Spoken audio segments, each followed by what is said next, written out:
नमस्ते नमस्कार स्वागत छ मेरो युट्युब च्यानलमा। आज हेराउन गइरहेको छु योले गर्दा हैन अपडेट गर्दाखेरि धेरै समस्या परेछ।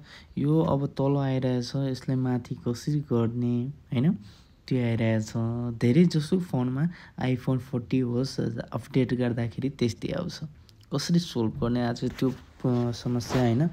कुनै पनि सर्च गर्दाखेरि अब यहाँ तल आउँछ, अलिक गाह्रो हुन्छ क्या। माथि कसरी राख्ने, यसलाई माथि कसरी राख्ने, टपमा कसरी राख्ने मैले प्रोसेसिङ भन्न गइरहेछु है। सर्वप्रथम आफ्नो सेटिङमा जाने, सेटिङमा यहाँ तल त आउँछ हैन, तल यहाँ के लेख्ने, सफारी लेख्ने, सफारी है। सफारी मैले लेखिसकेको छु। सफारी लेखेपछि स्क्रल गर्ने, यहाँ हेर्दै हुन्छ, केही नगर्ने, यहाँ टप छ, टप गर्ने भइसक्यो।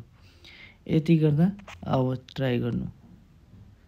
अब यहाँ आइरहेछ, यसरी गर्न सकिन्छ। सिम्पल तरिका हो। यति हेरेर साथ दिनुभयो त्यसको